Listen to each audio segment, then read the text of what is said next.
आज हम stock market investment के बारे में बात करेंगे। स्टॉक्स में कितना इन्वेस्ट करना है, कौन से स्टॉक्स आप एक्चुअली कैसे चूज़ कर सकते हो और आपका रिस्क एपेटाइट कितना है। What is your risk appetite that you can put in the stock market and get good returns out of it? What are the different options जहाँ पे आप इन्वेस्टमेंट कर सकते हैं। आज हम लोग इसके बारे में बात करेंगे specifically on the amount that you want to invest in the stock market.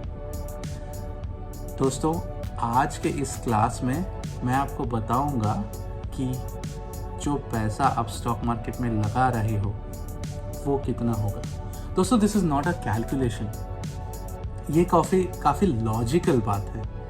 ये अगर आप लॉजिक समझ सकें तो ऑफ कोर्स आप स्टॉक मार्केट में पैसा बना सकते हो।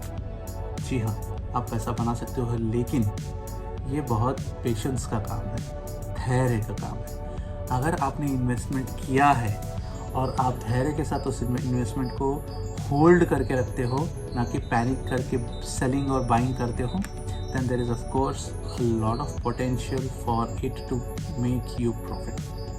और ये इन्वेस्टमेंट कितना होना चाहिए, क्या क्या वेज हैं जिसमें आप ले सकते हो स्टॉक्स, इन सब के बारे में आज हम लोग इस एपिसोड में बात करेंगे। नमस्कार दोस्तों, मेरा नाम तेजस है and welcome to my channel The Bullish Moves. काफ़ी सारे लोग जब हम बात करते हैं, when I say that I am into stock market, I have been studying stock market since 2 to 3 years now, तो काफ़ी सारे लोगों का पहला सवाल यही होता है कि मुझे कितना पैसा इन्वेस्ट करना चाहिए। क्योंकि वो मुझसे कहते हैं कि काफ़ी सारे लोगों के फ़ोन आते हैं उनको कि आप हमें पैसा दे दीजिए, हम लोग इन्वेस्ट करेंगे and then we will share the profit with you, but they are not confident कि वो पैसा उनके पास कितना सेफ है। दोस्तों, आप अगर मुझसे पर्सनली पूछें, it is better to get empowered, it is better to get educated before you trust someone with your money। कल मैं किसी से बात कर रहा था, उन्होंने कहा कि मेरा एक व्हाट्सएप टेलीग्राम ग्रुप है जहाँ पे उन्होंने बोला कि इंट्राडे में ये 4 रुपये है, it has a potential to get to 8 rupees, buy the stock right now, और उन्होंने विदाउट थिंकिंग पैसा उसमें डाल दिया। दोस्तों, अगर आप ऐसे कैटेगरी में आते हैं तो ये बहुत गलत है। If you ask me personally, क्यों गलत है? क्योंकि you are believing on someone else, आप किसी और पे विश्वास रख के अपना पैसा दे रहे हो उन्हें, without studying the stock market, without studying की लेवल्स क्या हो सकते हैं उसका मोमेंटम कैसा चल रहा है, RSI कहाँ पे है, कहाँ पे कॉल राइटर्स और पुट राइटर्स बैठे हुए हैं, कहाँ पे मार्केट जाने की ज़्यादा संभावना है। ये सब स्टडी न करते हुए वो अपना पैसा किसी को दे देते हैं और नुकसान होने के बाद then they start saying that I don't like it. दूसरों पे ब्लेम डालने की कोशिश कर रहे होते हैं, जबकि गलती आपकी है। आपने बिना सोचे पैसा किसी और को दे दिया है, बिना उसके बारे में स्टडी किए हुए आपने किसी और को पैसा दे दिया है। इसकी वजह से आप नुकसान कर बैठे हैं। ऑफ कोर्स फ़ायदा भी होता है, लेकिन मैंने मेरे प्रीवियस एपिसोड्स में कहा भी है, मेरे प्रीवियस वीडियोस में भी कहा है कि प्लीज़ जुआ ना समझें इसे और जुए की तरह ट्रीट करके पैसा अपना बर्बाद ना करें। Get empowered, get educated. Of course इसमें थोड़ा सा टाइम लगेगा, लेकिन अगर आपने एक बार रग पकड़ ली स्टॉक मार्केट की तो आप बहुत फ़ायदे में रहोगे। ये हो गई पहली बात। दूसरी बात, कितना इन्वेस्टमेंट करना चाहिए स्टॉक मार्केट में, आपकी कैपेसिटी कितनी है। कुछ लोग कहते हैं कि आई टेक पर्सनल लोन, मैं लोन लूँगा, क्रेडिट कार्ड से यूज़ करूँगा।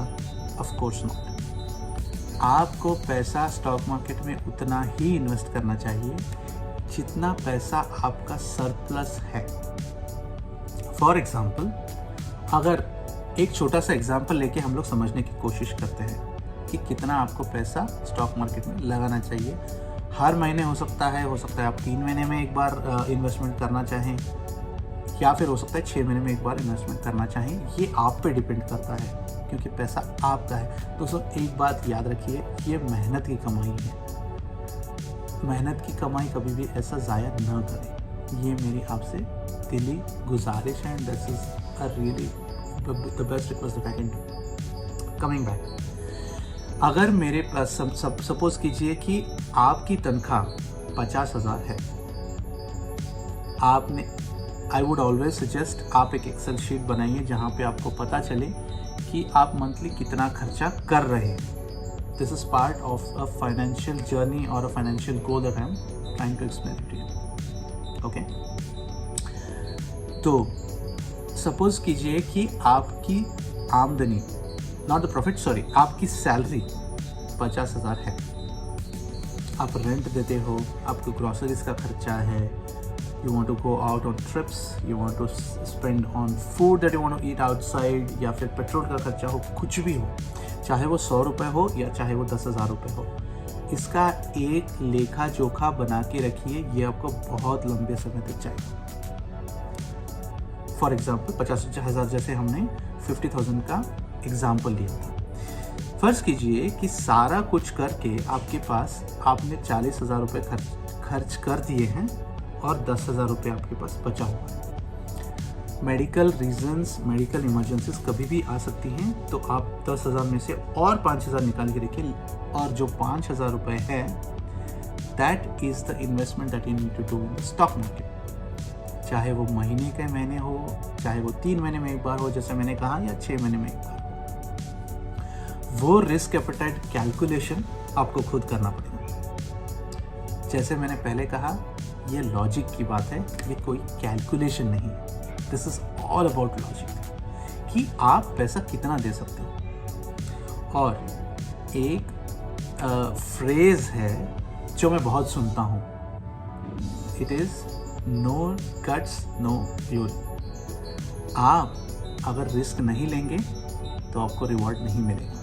ऑफ कोर्स थोड़ा सा रिस्क आपको लेना पड़ेगा, लेकिन वो रिस्क लेने की अपटाइट आपके पास, वो भूख भी होनी चाहिए. अगर आप 5,000 रुपये लूज़ करते भी हैं तो आपको उतना दर्द नहीं होना चाहिए. होगा, मैं कहता हूँ होगा, of course, because it is your hard earn money.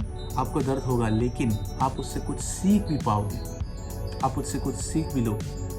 ऐसा नहीं है कि आप 5,000 किसी और को दे रहे हो मैनेज करने के लिए. और ऐसे लोग भी हो सकते हैं जो अपना पैसा किसी और को दे रहे हैं और वो प्रॉफिट कर रहे हों, मैं उनके बारे में मना नहीं कर रहा. लेकिन बेसिकली बात ये है कि आपको खुद को एम्पावर होना पड़ेगा, आपको खुद को एजुकेट करना पड़ेगा, और इस सब के लिए टाइम लगता है दोस्तों, पेशेंस लगता है. कमिंग बैक, 5,000 रुपये की हम लोग बात कर रहे थे. अगर आप 5,000 रुपये every month long term stocks में डालते हैं, जो कि स्टॉक्स बहुत अच्छे हैं, स्टॉक्स कैसे चूज़ करना है वो भी मैं आपको इस वीडियो के ज़रिए बता दूंगा, या अगर टाइम नहीं है हमारे पास तो अगले वीडियो में ज़रूर बताऊंगा. स्टॉक्स शॉर्ट में बता देता हूँ. स्टॉक्स ऐसे चूज़ कीजिए जो कि बहुत नीचे हैं, not the stocks that are on top. अपने लाइफ टाइम हाई पे जो स्टॉक्स हैं, ऐसे स्टॉक्स चूज़ मत कीजिए. ऐसे स्टॉक्स चूज़ कीजिए जो अपने लो पे हैं और जिनके प्रोस्पेक्ट्स अच्छे हैं. ये सब मैं अगली वीडियो में, जैसे मैंने कहा, आपको बता दूँगा. लेकिन आज का मेन जो मुद्दा है, आपको कितना पैसा लगाना चाहिए, वो अगर आप छोटे से सेंटेंसेस में समराइज करें तो इसका मतलब ये होता है कि आपके पास जो सरप्लस अमाउंट बचता है, instead of putting it in savings या एफडी, और अगर आपके पास पैसा बचा हो तो आपको सब खर्च कर देंगे, विच इसके बदले अगर आप स्टॉक मार्केट में डाल दें तो ऑफकोर्स आपको फ़ायदा हो जाएगा over a long period of time. Okay, रातों रात कोई रिच नहीं बन सकता. ये स्टॉक मार्केट है दोस्तों, यहाँ पे उतार चढ़ाव चलते रहता है, लेकिन अगर आप एवरेज देखें लॉन्ग टर्म पे तो it is of course A positive. ठीक है, ये तो हो गई आज की बातें कि आपको इन्वेस्टमेंट कितना करना चाहिए. Coming to the third part, जो हम हर दिन आपको बताते हैं, इंट्राडे लेवल्स के बारे में. दोस्तों, इंट्राडे लेवल्स मैं आपको इसीलिए देता हूं ताकि आप खुद वापस चार्ट्स में जाकर देख सकते हैं कि ये लेवल्स करेक्ट हैं कि नहीं है, या फिर ये लेवल से आपको कुछ फ़ायदा हो रहा है. अगर आपको ट्रेड लेना है तो ये लेवल्स यूज़ करके और अपनी खुद के जजमेंट यूज़ करके क्या आप इससे पैसा कमा सकते हैं. अगर नहीं तो आप एटलीस्ट आप समझ तो सकते हैं कि मार्केट आज किस दिशा में जा रहा है, और अगर आप लॉन्ग टर्म के बारे में सोच रहे हैं तो कौन से स्टॉक्स आपको लेने हैं। फिलहाल इंट्राडे लेवल्स दोस्तों, आज support is at 19,700, resistance is at 19,800। 100 points का डिफरेंस है। इन्हीं 100 पॉइंट्स के डिफरेंस पे अगर आप लेवल्स की बात करें आज, तो लेवल्स हैं जो मैंने आपको स्ट्राइक प्राइसेस बताई हैं, वही आज के लेवल्स हैं। Okay, so the resistance is somewhere around 19,800 to 19,810, that is the high of the market today. और लो रहेगा सबसे लो रहेगा 19,650। This looks like the what do you call the support of the market दोस्तों। ओके, फिर से मैं बताऊंगा आपको। अगर आप रेजिस्टेंस की आज बात करें तो 19,800 और 810 is the resistance. Market pause लेगा somewhere around 19,750, the first pause. Second pause will be somewhere around 19,690, 19,700 के आसपास। और आज का मार्केट का लो जो सपोर्ट भी है वो दिख रहा है आज 19,645-55 के बीच में। सो यहाँ पे आज का मार्केट का लो हो सकता है। ये मैं आपको बता रहा हूँ करीब 11:45 के दरमियान। और अगर ये लाइंस आप ड्रॉ करें और देखें अभी फ़िलहाल चार्ट में, तो आपको दिखेगा कि मार्केट ने एग्जैक्टली आज जो मार्केट का पॉज मैंने कहा था, सेकेंड पॉज 19,745-50 के आसपास, वहाँ पे एक पॉज ले चुका है मार्केट। एक और पॉज ले चुका है market at a strike price of 19,700। Levels है 19,695, 19,705 के आसपास। वहाँ पे इनिशियली सुबह करीब 10 बजे 10:05 तक उसने एक रिवर्सल लिया था और ऊपर से फिर से एक रिवर्सल लिया है अभी फ़िलहाल till the strike price of 19,677 के आसपास एक पॉज लिया है। अभी फ़िलहाल एक पॉज लिया है। तो दोस्तों, ये रही आज की सीख, ये हैं आज के इंट्राडे लेवल्स। तो अगर आपको पैसा इन्वेस्ट करना भी है तो आपको खुद को एनालिसिस करना पड़ेगा कि what is your risk appetite. The more risk the more reward, दोनों तरफ जा सकता है, या तो पॉजिटिव में जाएगा या नेगेटिव में जाएगा। लेकिन जैसे मैंने पहले भी कहा है, स्टॉप लॉस लगाइए। अगर आप नहीं चाहते कि आपका पूरा पैसा डूब जाए तो स्टॉप लॉस लगाइए और स्टॉप लॉस पे ही ट्रेड कीजिए। अगर मार्केट ऊपर जा रहा है तो there is something called as moving the stop loss, आप ट्रेलिंग द स्टॉप लॉस, आप वो भी कर सकते हैं दोस्तों। तो दोस्तों, आज के लिए इतना ही। और जाने से पहले एक इम्पॉर्टेंट चीज़, अगर आपने मेरा चैनल सब्सक्राइब नहीं किया है, जो YouTube मुझे बता रहा है कि आप देख रहे हो लेकिन सब्सक्राइब नहीं कर रहे, ऐसे 80% लोग हैं जो सिर्फ वीडियोस देखते हैं और सब्सक्राइब नहीं करते। मेरी आपसे गुजारिश है, प्लीज़ मेरे वीडियोस को लाइक कीजिए और मेरे चैनल को सब्सक्राइब कीजिए। इसके बारे में मैं डिस्क्रिप्शन में दूंगा आपको इन्फॉर्मेशन। और अगर आपको ये कंटेंट अच्छा लगे तो आपके दोस्तों के साथ भी शेयर करिए ताकि उनको भी थोड़ा नॉलेज मिल सके। बस दोस्तों, आज आपसे इतना ही कहना था। विदा लेता हूँ। Thank you and have a great day.